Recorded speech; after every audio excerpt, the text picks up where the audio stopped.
acts. I agree with you to an extent there, Stephen, but I mean, of course, you do have to have events running throughout the year. You can't expect people to do nothing. Yeah, well, I mean, there's no problem doing stuff like Thursday Night Lives, for example. That wasn't done this year. It should be done. There should be at least one big live music event on campus every week, right? And that doesn't necessarily have to be the same type of music. Like I think Ents did have quite a good mix of music this year, to be quite honest with you. I don't agree with what Laura's saying there. If you're having one big live music event on campus every week, like Anto did, you can chop and change. You can have an indie band one week. You can do an electro night another week. You can bring in a good hip hop act. You know what I mean?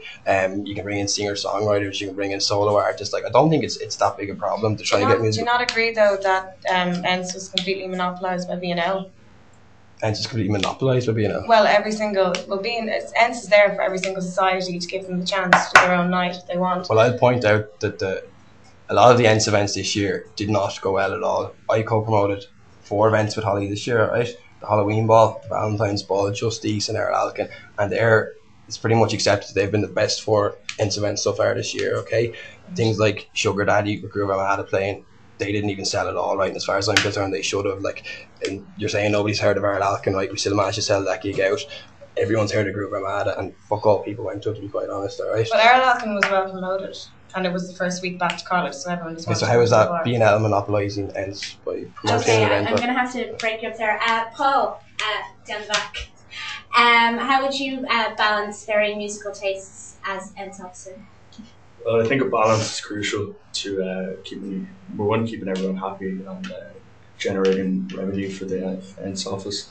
I think you need to keep like a steady flow. Not so much like you can showcase UCD talent just as much as the big acts. If you want to vary it up every week, you can have UCD acts playing, but then every month, or every 6 weeks or whatever, then you can throw a big gig, bring in some international acts, and sell out the student bar. But try and vary it up as much as possible. Because if you do stick to one certain genre, well then people are going to get bored of it, and then kind of move away from trusting the Ents office as an entertaining body.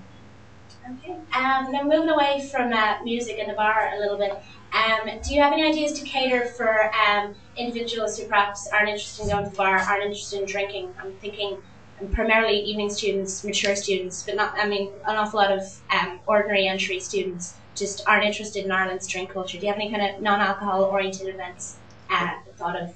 We'll start with Paul. Of course, yeah. There's a certain section in the manifesto that kind of gets stuck into that. I think it's important to kind of you have to cater for everyone. So it is a big college, and if you leave people out, well, then that's that. You can't just revolve everything around people getting pissed and go to a gig. It's got to have a lot more to do with it than that. Okay, Steve? The first thing I have to point out is there's not necessarily a relationship between live music gigs and alcohol. I know, I've just, in general. In general, yeah, well I think the Ents office should definitely concentrate on some non-alcohol events. Like in terms of running kind of debates and talks and stuff, I think that's pretty well covered in UCD by the big debating societies. Under Anto, he had the alcohol-free comedy nights. Forth. There was, I know they were supposed to be sponsored by Mass, but that didn't go through. Yeah, that was part of the Drug and Alcohol Awareness Week, wasn't it? Yeah. Well, comedy nights is a big part of my manifesto anyway. Getting some good comedians in, I think it's probably guys probably have that in there as well. Like events in the Astor Hall are particularly good, right? Most of the events in there that Anto didn't revolve around alcohol at all. He had some very good comedians in last year. Again, I just have a lot of other kind of ideas on this point that I don't actually want to disclose at this moment in time, like, unfortunately. The other lads have their manifestos written, it's too late. There's a whole weekend. They'll know on Monday. There's a whole weekend to practice lecture dressing though. Okay, Laura. Unfortunately, I'm kind of the same. I'm not just going to disclose everything, but I agree that there was a lot of good comedy in the Astor Hall. You can, as well, Drama Sock now do the odd play in the Astor Hall, which I think is a great idea because I think they're very underrated down there in their little dungeon. I think they're quite highly rated. Well, they don't. Society of the years. Underrated. I will rephrase that. I mean, they don't get enough, people watching them down there because if you're 5 minutes late for the play, you're on the stage. But I think definitely you a lot. You can't come into a play late anyway. Sorry. That's okay. And now go on. I've lost my train of thought now. Non-alcoholic gigs, yes, lots of things in Astor Hall. There is a bit of my manifesto as well about it that I don't want to say, so you'll find out on Monday. You're no fun. We didn't have this with any other set of candidates. They were all telling us everything they were going to do. Okay, very hush-hush ends crowd. Because my mind's gone blank, I'm going to air a personal gripe that I have. We used to have 3 bars on campus, now we have 2. And I've been a forum bar girl since I got here, and it used to be a quiet bar. Good talk. Since the sports bar is closed, the forum bar has become a loud bar, and we have 2 loud bars, and I can go nowhere to talk. And I've spoken to Holly about this, and it hasn't changed. Do you think we need this kind of, like, do I sound old and crusty, or do you think I have a legitimate complaint here?